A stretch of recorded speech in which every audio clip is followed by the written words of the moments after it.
pertumbuhan ekonomi Indonesia pada kuartal 3 2025 yang sebetulnya kalau lihat secara tahunan gitu dibandingkan kuartal 2 justru melambat ya Pak di 5,04%. Tapi sebetulnya good news juga karena ternyata masih tumbuh di atas 5%. Baik. Jadi memang kalau kita lihat secara angka itu sangat baik. Untuk bisa tumbuh 5% di tengah kondisi ekonomi seperti sekarang tidak mudah.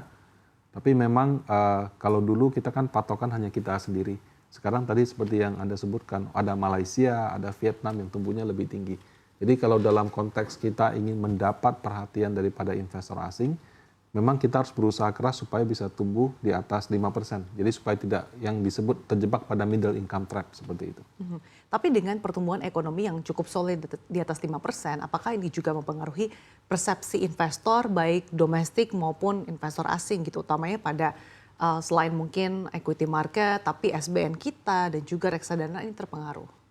Baik, jadi kalau pertama untuk reksadana, sepengetahuan saya itu investor asing relatif sedikit. Jadi kebanyakan investor reksadana kita itu lokal.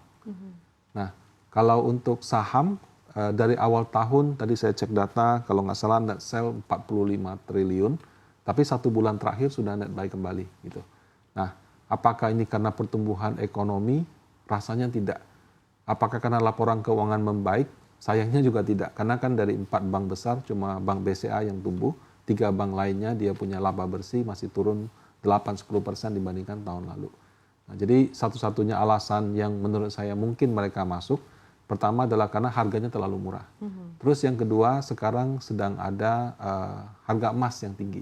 Jadi beberapa ETF asing yang berbasis komoditi emas, mereka masuk. Kebetulan di Indonesia kita punya beberapa produsen emas. Jadi itu yang mungkin menjadi incaran daripada investor asing. Tidak ada kaitannya sama pertumbuhan ekonomi. Nah, kalau yang berkaitan sama pertumbuhan ekonomi ataupun kondisi negara mungkin di obligasi.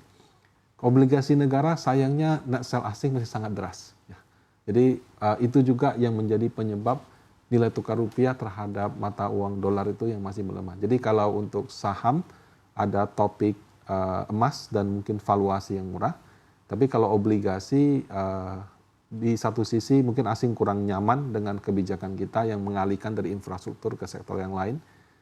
Di sisi lain mungkin karena harganya juga sudah naik banyak, jadi mereka profit taking juga.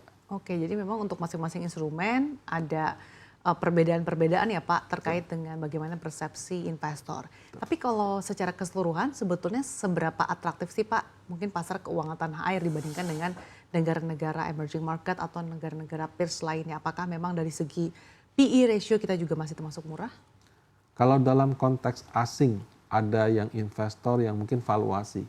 Jadi kalau kita bicara PE, PBV, wah sekarang banyak saham murah bertebaran di bursa efek gitu.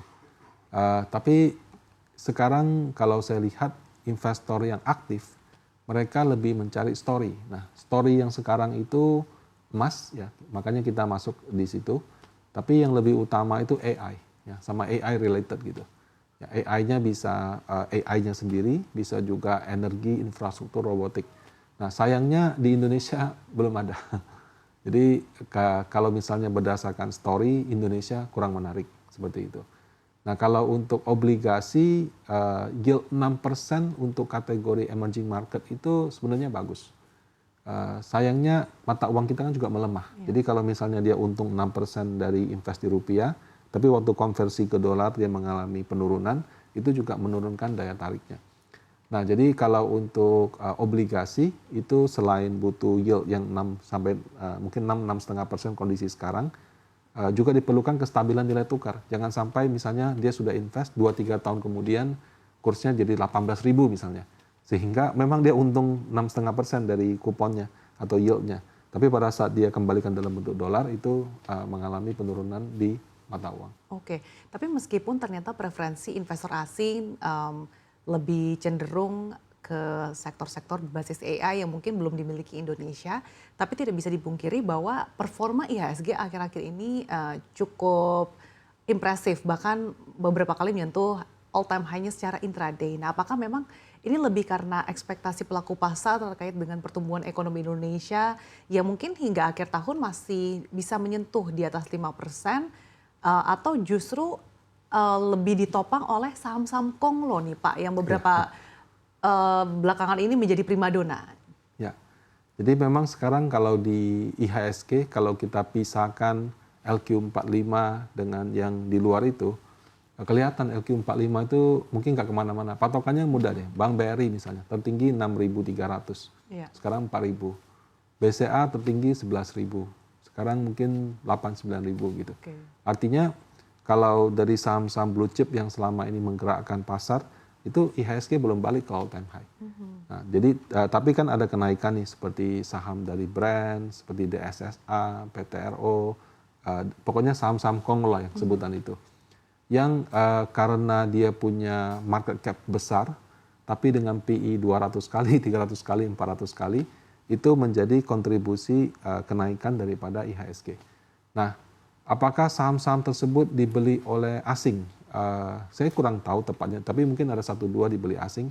Cuma dari sudut pandang kami sebagai manajer investasi yang aktif, terus terang agak sulit bagi kami untuk menjustify beli saham dengan price earning ratio 500 kali, 200 kali. Karena kami kan mengelola dana publik, kami harus mempertanggungjawabkan keputusan-keputusan kami. Jadi kalau misalnya terjadi kenaikan pada saham tersebut sehingga IHSG mengalami kenaikan, mungkin ada beberapa reksadana yang kita lihat masih underperform, ya karena dia tidak masuk ke saham tersebut. Jadi kalau kita lihat reksadana yang isinya blue chip, mungkin belum seperti IHSG yang all time high. Oke, jadi artinya saham-saham konglo meskipun valuasinya cukup tinggi, tapi tidak bisa dipungkiri menjadi motor penggerak penguatan IHSG. Yang bahkan saat ini sudah berada di level 8.300. Tapi kalau pandangan Anda, kalau misalkan tanpa saham-saham konglo ini, nilai wajar ataupun nilai IHSG saat ini di rentang berapa sih Pak? Kalau tidak ada saham konglo mungkin masih di 6.000 sampai 7.000 gitu. Karena ya patokannya gampang aja. BRI masih sepertiga dari highest-nya. BCA mungkin 20% dari highest-nya gitu. Jadi kalau kita kurangi misalnya 10%, berarti kan 8.000 kurang 800, 72. Tapi kalau kita kurang lebih banyak lagi ya berarti mungkin antara 65 sampai 7.000. Oke.